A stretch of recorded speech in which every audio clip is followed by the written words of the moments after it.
Thank you so much, everyone, for joining us. We're here to celebrate Open Access Week. The theme tonight is the community over commercialization, and you're going to be hearing from the World Librarians Club. We're going to cover a couple different things today. We're going to go over some introductions so you'll hear an idea of who we all are and how we came to World Librarians. You're going to hear a bit about our background and history. You're going to find out why it's tying librarians into this global effort and kind of what the connection is between libraries and what we'll be talking about. We're going to go a little bit more into the technical workflow and also discuss the search process. Now it is a panel, so we're going to have a series of questions that we prepared to answer for you. And we will do our best to give it plenty of time for that. Okay, we're going to get started. So first and foremost, we want to talk about W.E.B. Du Bois because we are in the W.E.B. Du Bois Center here in the library at UMass Amherst.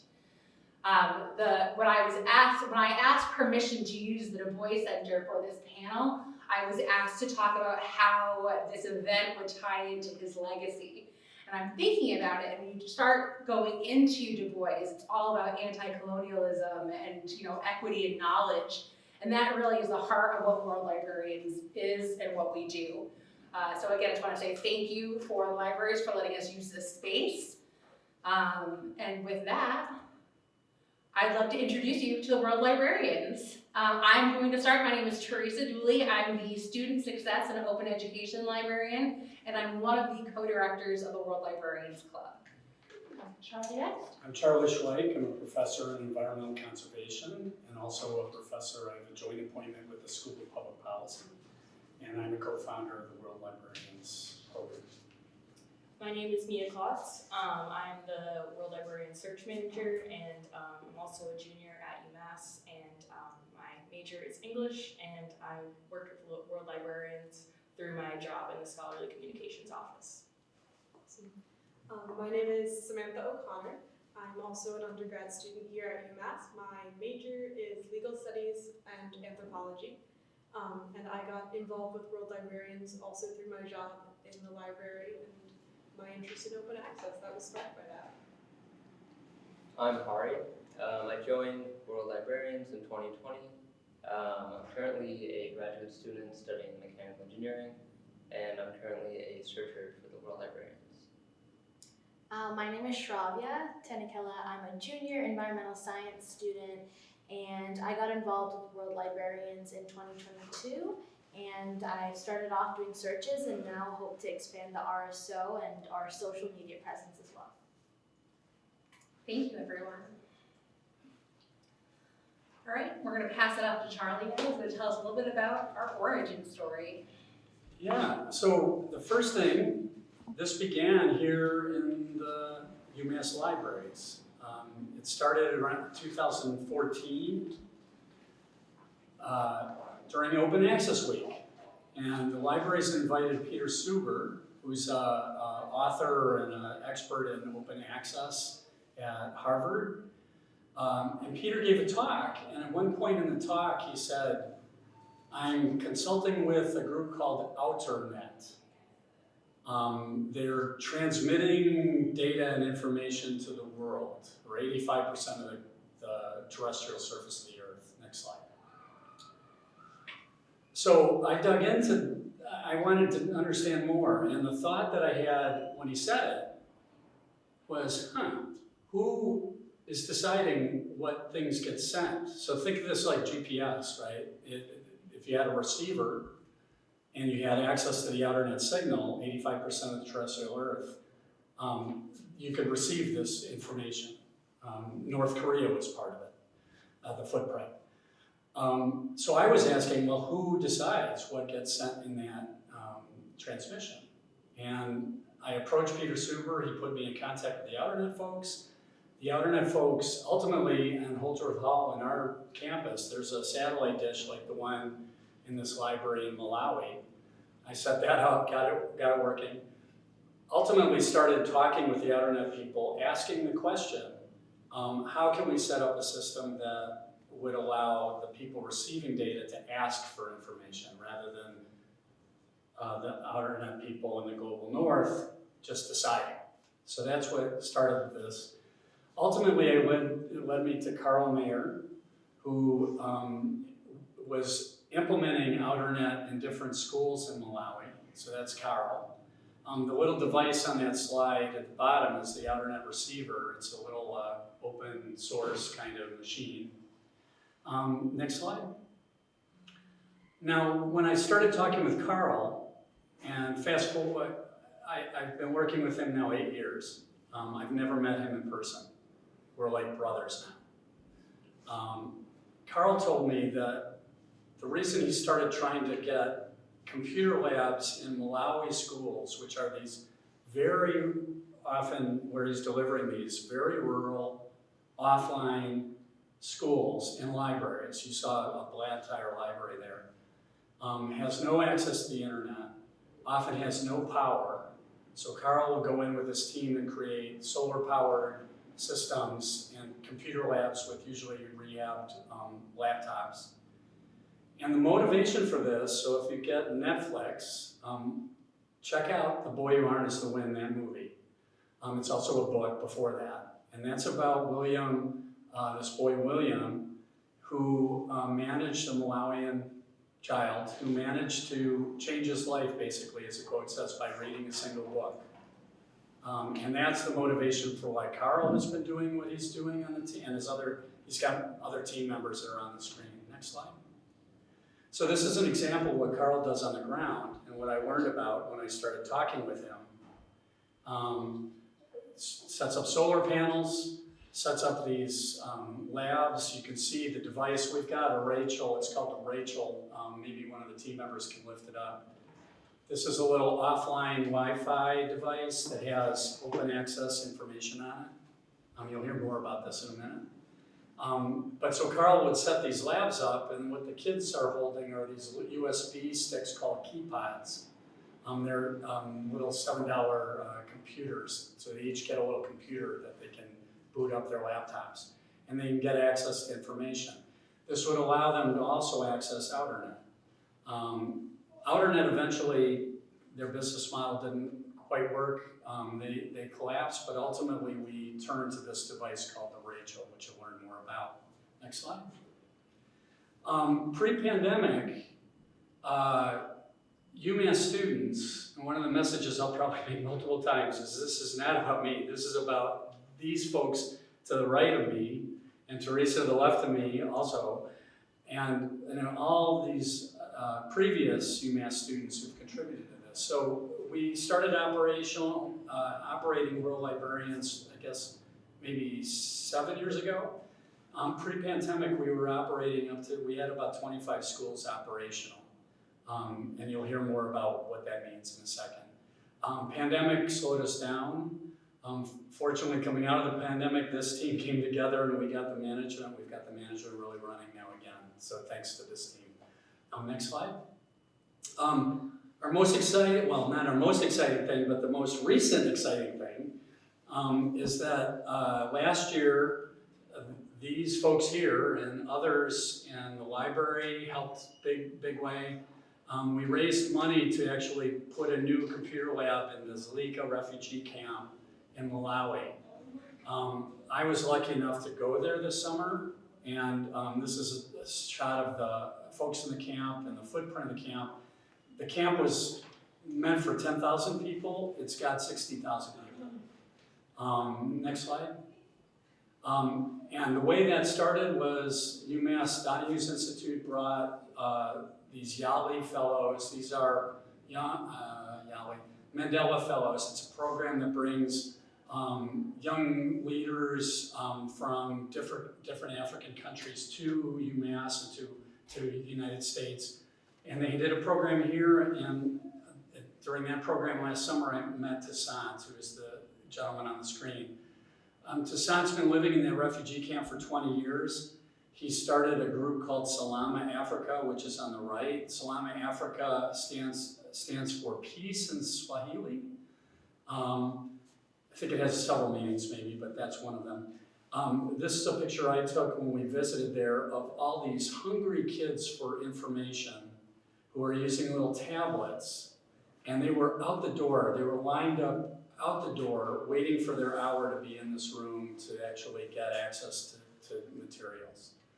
And so we're now operational in Dooley. We've just gotten our first few requests. The team will talk more about this. But that's kind of the history of it and where we are. So with that. Oh, and this is a picture, sorry. This is a picture of what we built. The Bloom box is a solar powered shipping container. So that on the roof, the solar panels come out. It has a battery. And the box in the lower left are the 20 laptops that our team, we raised through the Minute Fund campaign, and through a lot of hardship with the libraries, we actually got them there. It was a tough haul to get them on an airplane, but we got them there, and that's the library. So that gives you a little sense as the type of libraries we're actually touching on are the schools. It really doesn't have anything other than this, but now they have a computer lab that's solar powered, and thanks to our team, ways to get to the information that we're providing through World Librarians.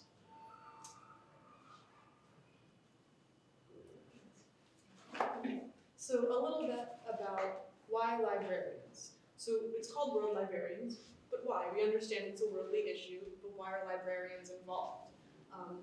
Mostly because it is concerned with the idea of organizing and preserving information and making that information accessible, which is one of the key points of what libraries do, what librarians embody in their work. Building on that is also the reference interviews that we are able to do to get to know our patrons and whatever people we're servicing with information. Understanding their needs and their culture and where they're coming from, they're kind of just where they are situated in the world and how we can make this information most useful to them and get them what they need. Which also contributes to something we're trying to do with World Librarians. Because these places are so far and so different from what we are used to, it takes a lot of getting to know our users to understand what they need. And in terms of what they need, it is the open resources that we have to offer. And what is so important about them being open is that their licensing allows them to be shared freely and remixed and remade, and it gives freedoms for the people who receive them to then do whatever they need to with them. Create new curriculums, teach new lessons, anything they want. Like, their imagination is the only thing limiting them at that point because the license is not.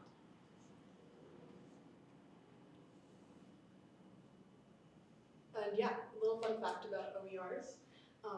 Not only are they free to retain, meaning that you can download it and keep it forever, they are free to reuse, revise, and remix. So you can reuse it in different settings, in different areas of study. They're also revisable in that sense, where you can edit it, make it, what's the word I'm looking for? More tailored to your own field or your work that you need.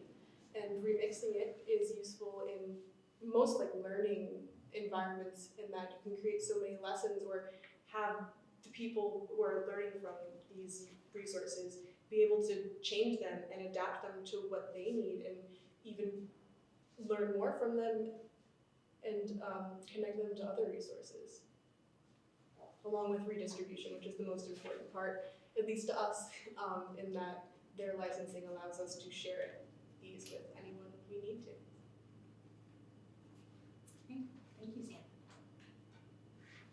So I'm going to talk a little bit about the technology that we use to make these, servicing these requests possible. I do feel like I need to do a disclaimer, I'm not an expert on any of these, so I do encourage the team, if you hear me say something incorrect or something that should be emphasized upon, please jump right in. So there's a very simplified view of our workflow that's visible on this screen. Basically, in addition to the internet, we use a couple tools. One is called the Rachel, which we've talked about several times. That's kind of a Wi-Fi, an offline Wi-Fi tool that allows us to download a ton of resources. They come, and I'll tell you a little bit more about that. We also have Data Post, which is an offline way for us to send email messages through the Rachel. The key pods are those $7 USB computers that's what students are able to use to actually be able to access the computer, so they each have their own computer. I'll tell you more about that. And then also we use something called World Remit, and that's what helps us actually pay for the couriers who are abroad to use, so they don't have to use their cell phone data. So that's where some of our funding goes to. Right, so take a look there. So first touching on the Rachel. So this is kind of the home base for the information that we are sending. Each camp that we have, or camp or school or location, we try to have them set up with a Rachel. So we just have one that went to Dooley over the summer. So we are starting fresh with a new one. Every Rachel comes preloaded with a lot of different resources, which are visible here on the screen. That includes things from Khan Academy, Wikipedia, Project Gutenberg is another one. So they have access to this large wealth of information and tools, and our job is to supplement that. So the requests that they're sending to us are for things that are not covered here. So that's how we're able to kind of keep things going. All right, so the data post, and again, this is where I start getting hazy, so please do correct me if I'm wrong. Data post is an email you can do. Basically, it's a way for our couriers to send emails to us offline, and it's used through the server in the Rachel. So again, they're able to send us, and it comes to our Gmail account, so they're able to send us a request about what they're looking for. Is there anything else with the data post that I feel like should be included? Well, the one clarification, so the courier will take their own Android device, connect to the Rachel under a user ID, and through that user ID, they can write an email to us. And when they send on their Android, it goes to that device, and then the courier, using the Data Post app, will push a button and say, download all the emails that people have put on there. Then that courier will then take their Android device and walk to either where they have cell signal, I think that's what most likely happens, or to a Wi-Fi hotspot in a cafe or somewhere in a town. So we call that sneaker net, that they're sneaker internet. And then when they get to connectivity, the data post automatically sends the bundle of messages that it has off, and it comes to our Gmail account. Consequently, on the back end, when we send things to them, it's through data post, and the cycle reverses. They go to a Wi-Fi place, downloads to their app, they walk over to the Rachel and upload it. Thank you so much, Charlie. Yeah. Our students are usually the experts on this, so our students who were experts were the ones who graduated last year, so bear with us. We miss you, Maddie. And then again, so we talked about key pods a little bit before, and these are really what make it possible for students to take old out-of-date laptops and turn them into real learning resources. And I just think it's so great. They call it a $7 PC. And it puts that in perspective, especially if you think about how much we rely on our phones and how we're able to constantly get that access, and how important these little $7 tools are to these students. And then finally, the last bit of our puzzle, which we're still trying to figure out. Again, at some point we recognized that our couriers using their cell phone data was really a disservice to everything we were doing. So a former student actually found World Remit and connected us to it, which allows us to use our money or your credit card to not give money directly to our couriers, but to pay them in airtime, in data. So we are giving them data directly. So it makes it much easier than trying to give people money. And that has been, it will be wonderful when we get it all figured out, but there's a lot, especially with UMass Amherst, there's a lot of bureaucracy involved, I guess. I don't know how to say that diplomatically. But it's been really hard to kind of get this up and running in a way that makes it really easy. But one of our goals here is to kind of package this and give it to other campuses and other clubs so they can replicate, both of them, the work we're doing. And I think this is one of the final pieces of the puzzle where if we can kind of get this figured out, we'll feel better about kind of giving this out to people. Can I add just 2 Of course, points of on that? course. This is an example of our brilliant students, because we were puzzling about this, and one of our former student colleagues did an honors thesis around this program, and was focusing on how do we get around this problem of data costs for the couriers. And you know, these couriers, I don't know what they're making a year, but you know, the data costs were a lot for what they make. And so Scott, the student, discovered World Remit. And what's amazing to me, and the kind of bureaucracy we've run into here, is really actually about the UMass purchasing card. And shout out to actually UMass procurement, because we went all the way up to the top, and they helped they really wanted to make this work. But we were not able to. What's amazing to me is I can take a credit card on this phone, and I can put, right now it's $6 of data onto a courier's phone in the middle of Malawi. All we need is their cell phone number, and I can use a credit card and up their data plan. It's just crazy, amazing to me. That this, every time I do it, it's amazing. The struggle we've been having is that the actual card that UMass uses for procurement thinks World Remit is kind of a possible fraudulent transaction, and we can't get that solved. So that's where we're stuck. But it's just, my jaw drops every time I do this, because it's like, I can't believe we're upping data for somebody in the middle of rural Malawi right now. So it's a really, and the last thing, the RSO club is really important, and maybe folks can talk about how we're starting to try to use that for helping with this at some point. Absolutely.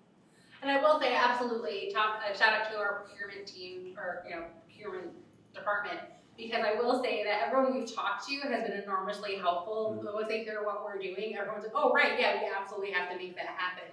So people are very supportive here and trying to help us figure out some of the logistics involved. Are there any more additions in terms of technology that anyone would like to add on to? All right. Okay, so I'm kind of going to do a little overview on our search process and how we actually send those materials to our couriers in Africa. Do next slide. So one of the methods that we use, and it's our main method, is using YouTube to search for information. YouTube is a helpful source in that it has videos which are easier for people who don't speak English to understand. And it can also hit different age groups. It's it really helps with what we need to do. So most of the time when we get a search request, the first place I will go to is YouTube. And so in order to find open access material, the process that we do is you would go into YouTube, you would search whatever the request is, and on YouTube there's a filters button that you can click. And once you click that, on the bottom there's a filter called Creative Commons. And once we click that button, it's going to filter all of the results to show us all openly licensed material that we can then send. So when you see it before, you'll see there's different videos that will pop up that that aren't openly licensed. And so once you put that filter in, it's going to be less results, but results that we can send to people. And some other resources that we do use that aren't YouTube are creativecommons.org, which allows choice of which web page to explore with Creative Commons, and it's useful to search only the Creative Commons sides of Google and YouTube specifically. And there's also the Mason OER meta finder, which Theresa likes to call mom, which also has sources of downloadable textbooks, different repositories, full lesson plans, syllabi, and test banks, and many more things. We also have the OER Commons and the openly available sources integrated search and the Pressbooks directory. Any of these websites are really useful and really helpful to find those resources that we can send to them. So most of the time, yes, it could be a YouTube video, but there are also great resources that other teachers in Malawi and Africa might want to use, like for example, like a syllabi that they could use for one of their classes that you wouldn't find on YouTube. So all of these resources are really great also to use. So this is just an example. If you were to go onto the Creative Commons page, it would look like this, and you would put in, again, it's very similar to YouTube, except you don't have to put the filter in because it already is filtered. So you would just go to this website, type in the content that you want to find, and it would bring you all those resources. So this is what our spreadsheet looks like once we actually get the request through DataPost. So on the left, we have the WhatsApp or the DataPost, like who it's from. So it always is like user 1, and we have, I believe, 25 users on each Rachel. It also, in the email, when we first get it, we have to clarify which school sometimes, but once we figure that out, we put that information in to keep track. Yeah, so on the, I can't see that, but next to like where we put the courier information, we also have the school, the date that it's requested, and then we have the topic. And that's where once we get a request, I usually go into our email, I go open up this spreadsheet, and I will assign a searcher to one of the requests. Sometimes I think about it a little bit and do who knows what things better and who could probably find resources more easily. But we all participate in finding resources, and it's interesting sometimes to find things that you're not so familiar with. This is just an example of like, also on the right next to the assigned searchers, we leave the status so that we can keep up with our searches, and we always want to get them flowing and going out to them. So yeah. So that's just like, so we have like if our content's reviewed, if the search is uploaded, and it's just to update ourselves and make sure that we are sending out that information in a timely manner. We used to have 2 weeks from the tweet, because we use Twitter to receive requests. So we still kind of like use that mark 2 weeks a little bit more sometimes. We're currently working with Charlie's honors class and having them do some searches. So those searches are taking a little bit more time, but the couriers are totally understandable and are just happy that we're sending information. So yeah.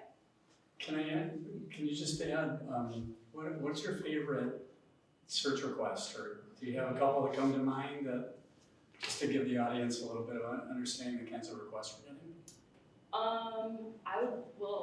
I'm actually gonna say which ones are my not favorite ones. Like ones with science and biology, like that stuff is not my strong suit, but when it's like, oh, they wanna learn about English literature, I'm like, oh, I love that, it's great.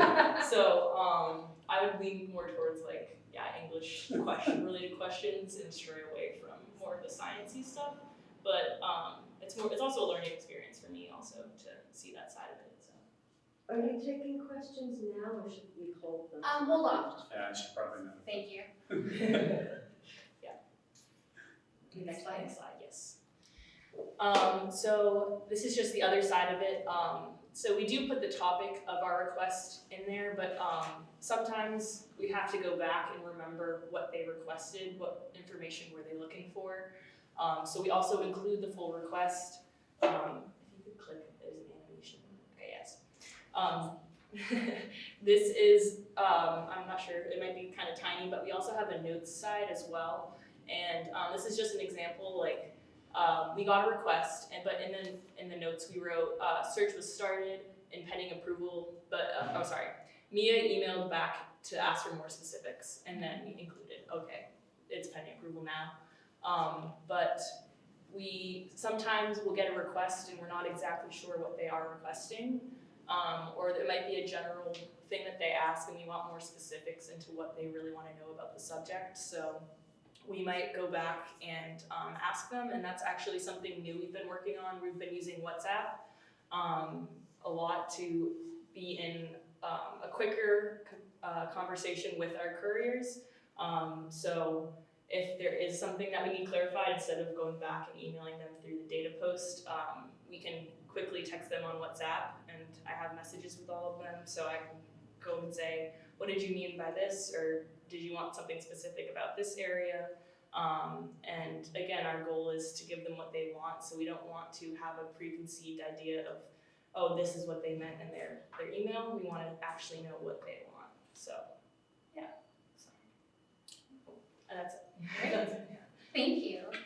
So, let's check on time. Great, everybody. Thank you. So, we have prepared some questions that we're going to have the students kind of answer. If we have enough time at the end, we can take questions from in the room. All right. So the very first question is, what does community over commercialization mean to you? Who would like to start? Okay. You're on.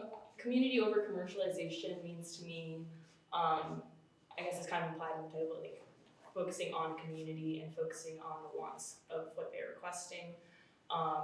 And again, kind of what I just mentioned, not to give these ideas of what they want, but to get a full understanding of them and what they are requesting from us. And I guess we're doing this to benefit them. It's benefiting us too, just this experience. Thank you. I second all of that. And I'd also say that to me it's like a prioritization of like social bonds and community over the financial, and that's kind of what open access is in general. Just the idea of creating a commons where everyone can share information equally and there isn't a paywall.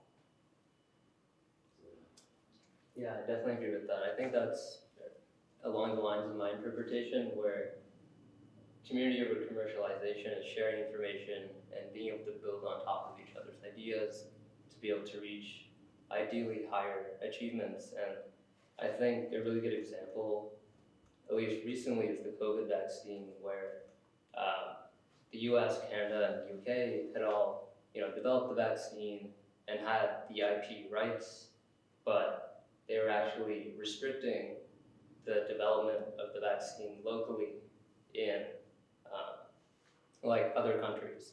And so I think this is a good example of how, if we had focused on community at the moment, we've been able to develop the vaccine, distribute it locally as well as internationally, and ideally reduce a lot more of the casualties due to this problem. Yeah, basically what everyone else said, but on top of that, just kind of going off what you were saying. Providing ideas for communities to totally build on and bring to the next level is kind of what I think of community over commercialization. So if there is a certain idea that might take a certain phenomenon or a concept to the next level, instead of gatekeeping it or rather putting a patent on it, I think we were having that conversation like about a week ago. Making it so that a whole community of people who are interested, whether they're scholars or just community members, to take it and make it their own and build it up together. And an example of that, I think, would be, I think back to the honors class that I took with Charlie, which is how I got involved with World Librarians. And I did a case study on how rural, I think it was rural Argentinian women were able to save their native seeds that, like, from their own croplands, versus a lot of other people who kind of gave into the whole like single crop or generalized like GMO crop that's not native to their own land. And just because they all had this common rule together that no, this land is ours together and we're gonna preserve what we have from our land, they were able to, preserve whatever productivity that they needed to keep. And that's a simple example, but it's just that everyone mutually understanding that ideas can be shared and not to a sole individual person. Thank you, everybody, for great answers. All right, so the next question is how would you describe the impact that World Librarians has had on you? And I'm going to switch things up. I'm going to have Shravya start this one. Sure. So World Librarians, like I just said, I got involved after taking Charlie's class on the Commons, and I learned a lot through that about obviously sharing ideas and making sure that things can be kind of open to everyone and not closed off, and how that looks in a technical and more abstract kind of perspective. And from there I got involved with doing club searches, and I think I got to see a lot of interesting ideas that people were wanting to get in on back in Africa that I wouldn't have imagined that they'd want information on. I think the first search that I worked on was it toys out of trash, or was it or decor, I forget exactly. That was mind-blowing to me, that they wanted to take whatever resources that they did have and make it larger. And for me it was like, okay, so if I'm gonna spend my spare time working on some kind of initiative, this is definitely what I wanna be working on. Cause I have so many resources at my disposal, resources that like I don't really even value as much as they would probably take and really absorb. So taking the time to just put a little bit of time out of the week to work on an initiative like this has really improved the way I see my own life and the way I see the life that I've been given by like my family and others.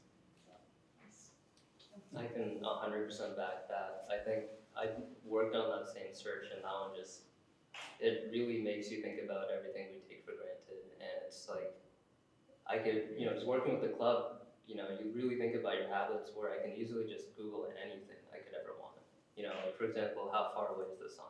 Yeah. Get on my phone, Google that. I immediately have access to that information, but like for these kids in these schools, they just can't do that. And so to be able to provide that resource and that service for them is definitely something that's like really important. And I don't know, just a really incredible experience to be part of, especially since I think I joined during the COVID time and it was really depressing and dark. But this experience definitely uplifted me and provided a lot of hope and just, positivity that I needed at the time. It really inspired me to continue working with World Librarians. I agree. I think hope is a wonderful word to describe it, because there's a certain kind of sobering reality check that you get when you get your first couple of requests and you understand the kind of lack of access that other people have, and it makes you reassess what I Google when I'm searching, the way I have shelves of books in my room that other people never would have the opportunity to learn from if not for an initiative like this. And so it just, that can be a hard pill to swallow, but then when you realize that we can do it, we have the tools, we have the system, the only thing stopping us is our desire to do it, and we all have that, and I'm feeling quite passionate about it, and that's where the hope comes in for me. Yeah, I agree with everyone. I think, especially that it changed my worldview. It just changes your perspective on how easily we can access things, and you really take them for granted. Just looking something up so simply, even for like an assignment for school, it's just so easy to do that, and they don't have that access. And I think that actually, like, seeing the pictures that Charlie shows us of like the impact that it's having on them also impacts me a lot, and shows me that we're actually doing something to make change and to help the world. And it's also impacted me to want to spread this, not just in Africa, but to other countries, which I'll get into. But it's had an amazing impact on me. Right, so one of the most important elements of this club is our task in tackling colonialism by providing information requested by our partners. Has that affected how you approach evaluating sources, and has it affected your own education and research? And this question is for Ari. Yes, I could definitely speak about this, and I think this is one of the most important things that we do with World Librarians, is making sure that the content we search for is something that these kids in these schools definitely want. I think Mia made a really good point about this earlier, where we don't want to bring any of our preconceived biases into what we think other people would want.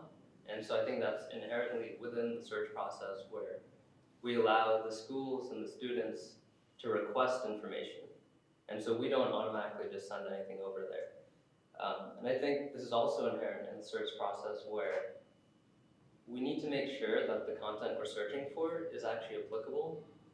For example, one of the requests we'd gotten previously was household tasks such as cooking or cleaning or like taking care of your clothes. And so, for example, a lot of the dishes we might eat here, or for example, I could easily just say like use a laundry machine.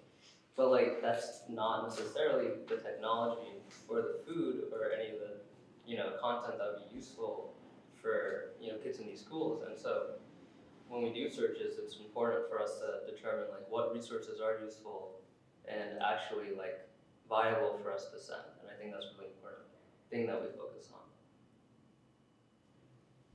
Thank you.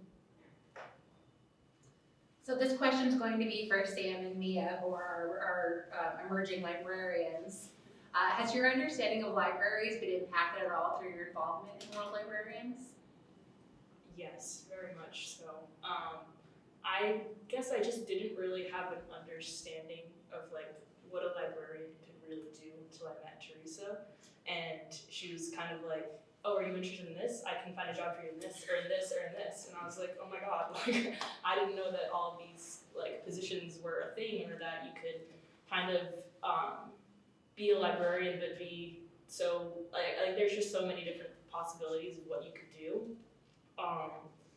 And I think that us joining World Librarians in our scholarly communications office also showed me that we had like the space and the resources to like kind of come together and find those educational resources to send out. And I think that collaboration also as well really impacted the enrollment.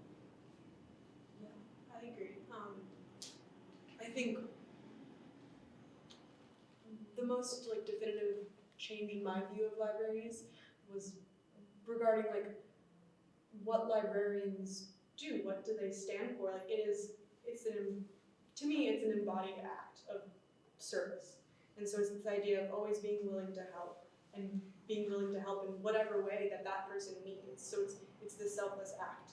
And I think that spills into a lot of the work that happens in libraries that often gets misunderstood or just not acknowledged because it can't be seen. It's not someone checking a book out in front of you. And so yeah, World Librarians has taught me above all that libraries make the world possible.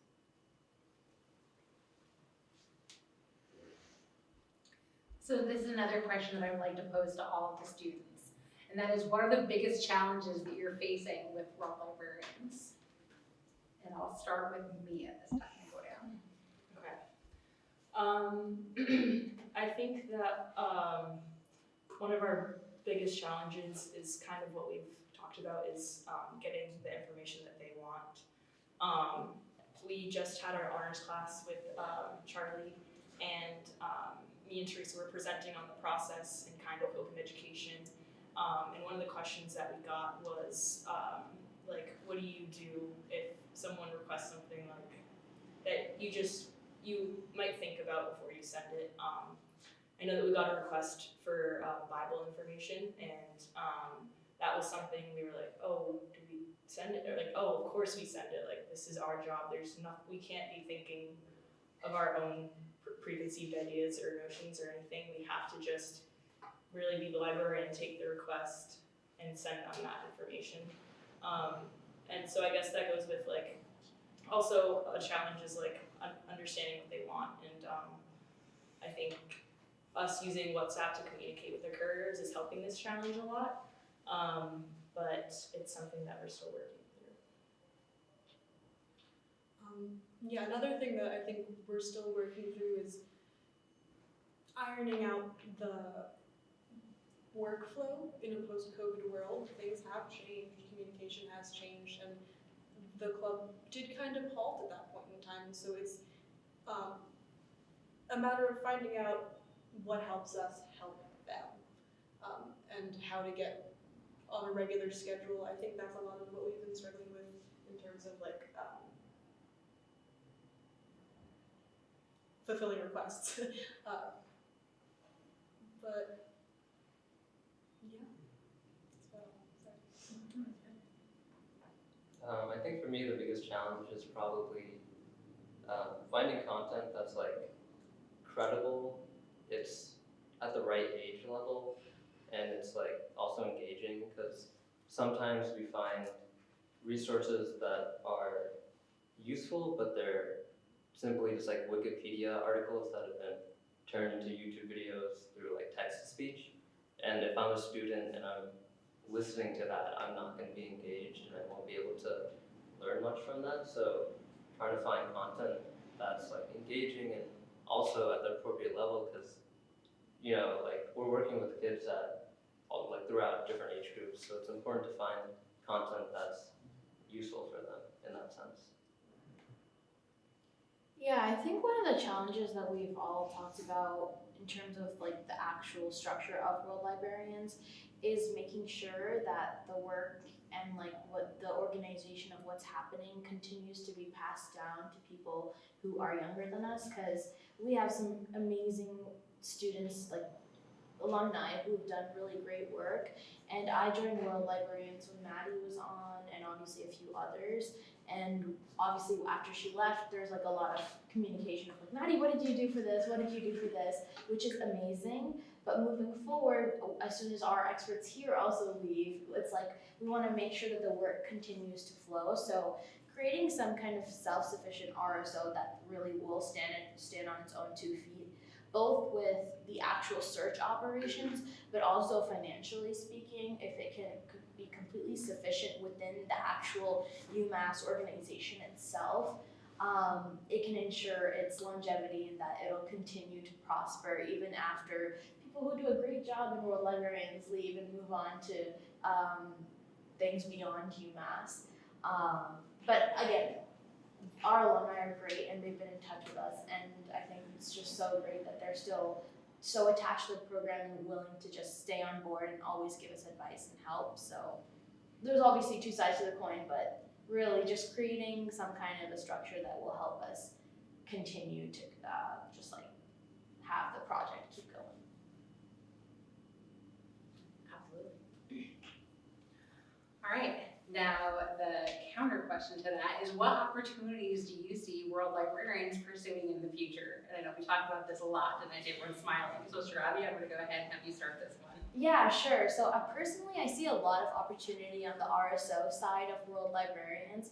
I think personally, having gone to club fairs since I was a freshman here at UMass and just seeing so many different organizations doing great work, this organization really struck me as unique. It's absolutely different to anything here at UMass, and I think personally, as an RSO, we need to work on obviously just creating our reach and to be like much broader. And I think something that we've had on the team that we've always emphasized is that people can join on the team, but like you can pick up as much as you would like to. There's no, once you're a part, this is the minimum or the maximum or whatever it is. It's really, if you have an idea, let us know what your idea is and let's make it happen, or let's make sure you're involved and you're actually actively participating within the operations of the initiative.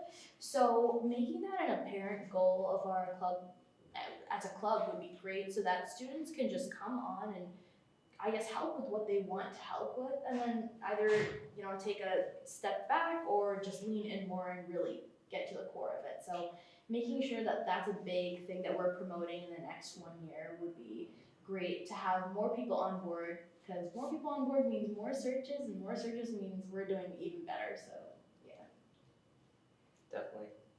I think another aspect is something that's gotten me really excited is eventually removing ourselves from the searching process and having local teams that, the actual countries that we're servicing. So then they have all the context needed in order to like do their own research and send that resources. So no longer do we have our own biases influencing the knowledge. And so I think that's something that would be really cool if we can figure that out. And eventually, once we finalize our process and it's shippable and we can, influence other people and other teams out there, that would be really cool to be able to do. And then I think another really cool aspect is the more searches we do, the more content we already have.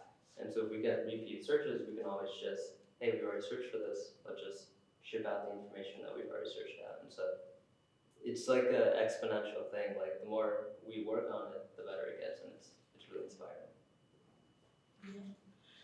That leads nicely into what I was thinking, because I'm very excited about the prospect of creating a database or a library of all the previous searches that would be accessible to these individual communities. And even if we could tailor it to the communities and have it more like locally based, like that idea of having local searchers and you could have their own database there. But I think that would really be a next step forward, and also removing ourselves from the process and kind of letting World Librarians do its own thing. It can be a self-sustaining process if we get it started that way. Yeah, mine's a little different from that, but a new opportunity that it's in the works of happening. This past January, I went to Bolivia, where my family is from, and there's a very small little village there that has a school, and they don't have many resources available to them, if any at all. And when I went there, I saw this, and I probably wouldn't have had this idea without World Librarians. Like, without it, I wouldn't have thought of this at all. And I was like, well, why can't I help this school? Why can't we bring a Rachel or a Bloombox or something, some type of technology to them so that we can get requests from them to go back and forth. Another issue that I saw with it is they have to walk an hour to their high school if they want to attend it from that town. So another idea was, well, if they had the resources for high school education in that school, then they wouldn't have to make that travel. There would be no issue with that. They would have all the resources in that school. And my uncle actually, if you're watching this, hello.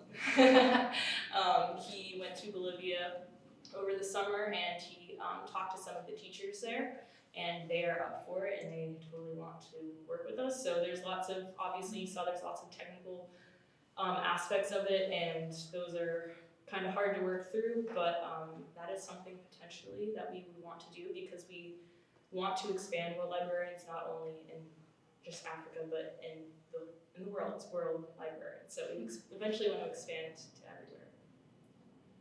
Thank you.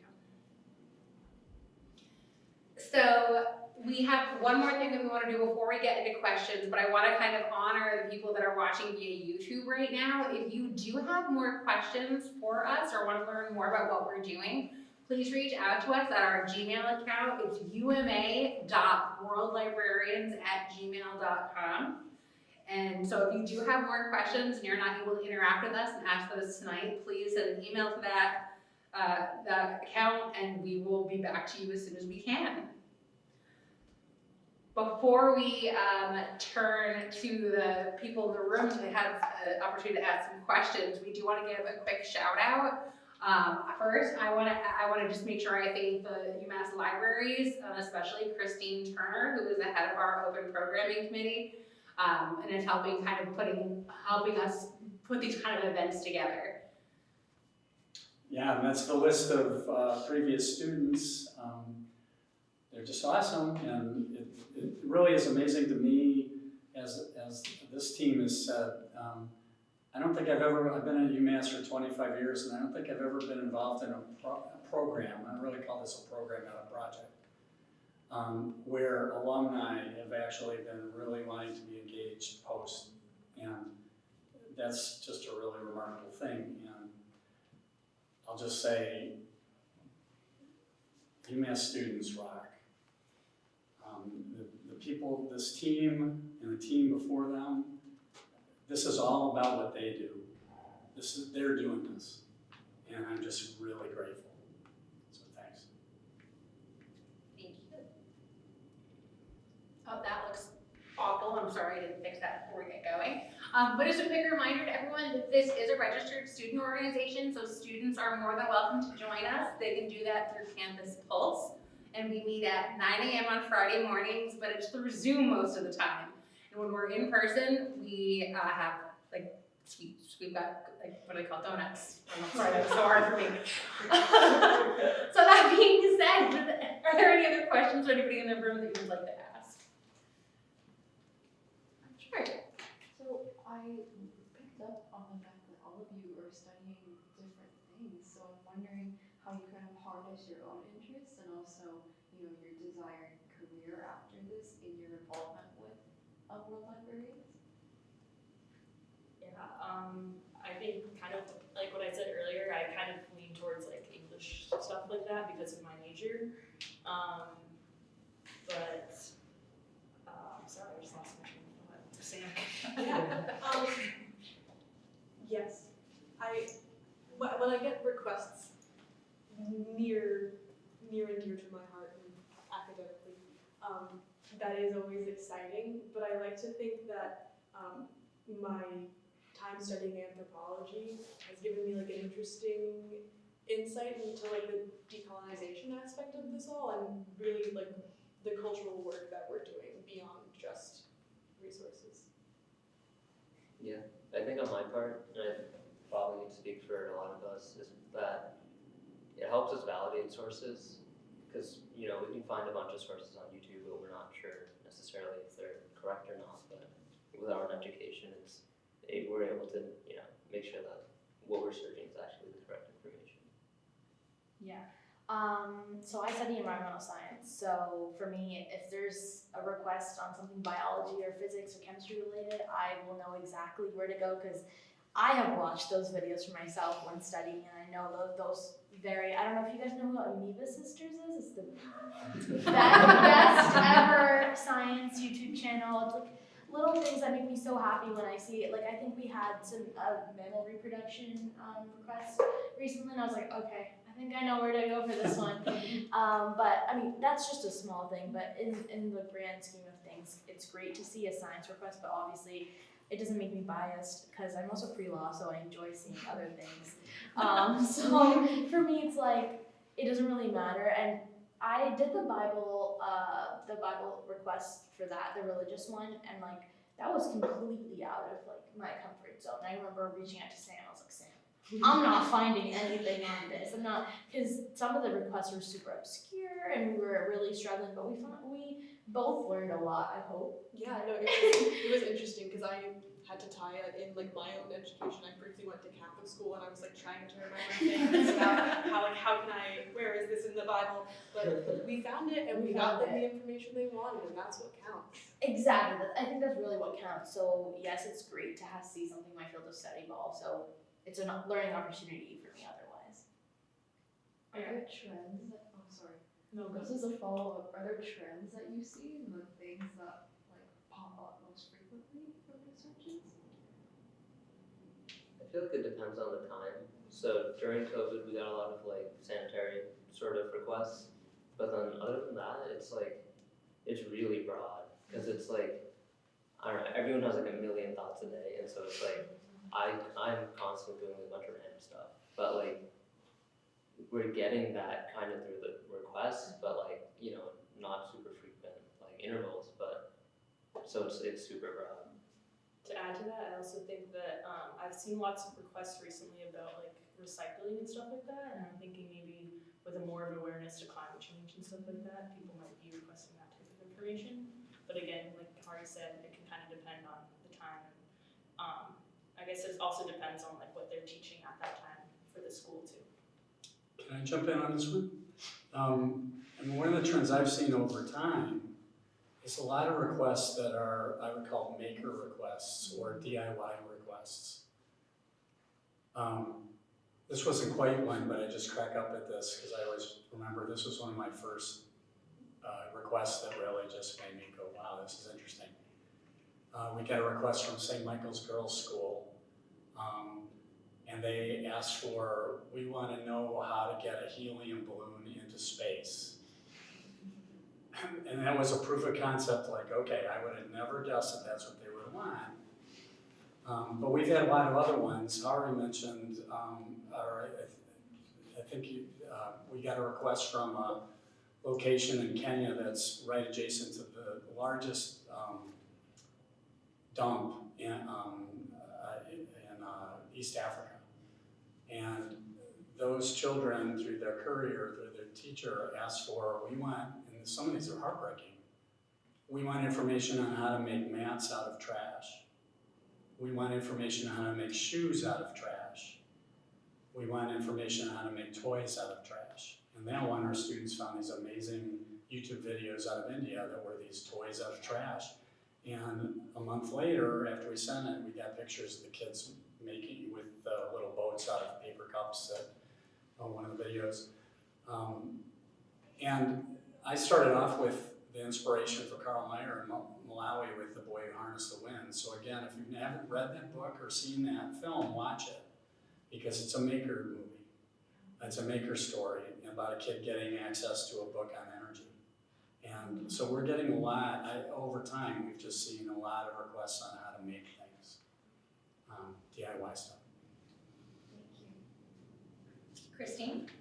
So tying some of these threads from the open licensing to community over commercialization and working with people to build on what they learn. Is there a way or mechanism for, I want to say, people who engage with World Librarians to share what they learn, what they make of the information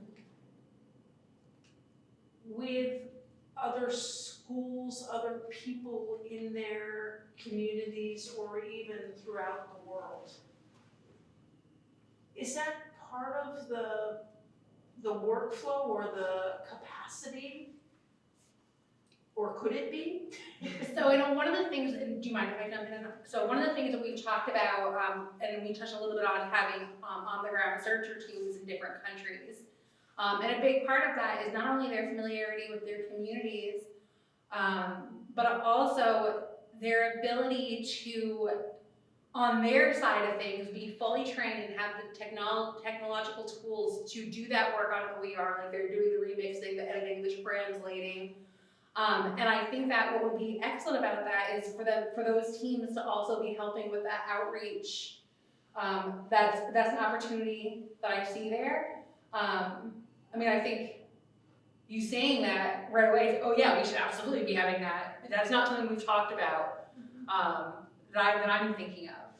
But I'm already thinking we need to make notes about that. And You kind of alluded, a number of you, to the sense of a repository. Right. You know, of previous questions and previous information, but then like the knowledge commons, building that from people who are consuming and using and making new knowledge from what you're yeah. No, I think that's a good point. I know, like, when I've been thinking about a database, I've been thinking of it kind of an offline part of Rachel. But I think there's a benefit of having that be accessible online. So yeah, I think that's probably something we can do. and maybe even there are existing repositories Right. to partner with. Oh, right, if only. We're joking because we have Scholar Works, which is the UMass Amherst institutional repository that my department works with, and we're always trying to promote it. So that's something we can absolutely work with. That's the knowing grinning between Christine and I. Well, actually, we have directories of repositories that are local that are around the world, Mm-hmm. that could be near or within these communities themselves. Thank you. Do you folks have any reactions to that question? Yeah, I think we've recently started talking about kind of getting, a response from our research,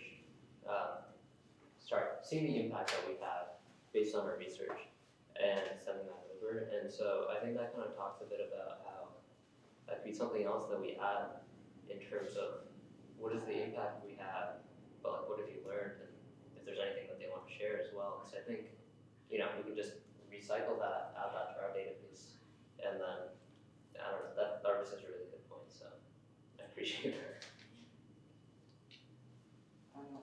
So, what do you do if it's a request for something in another language?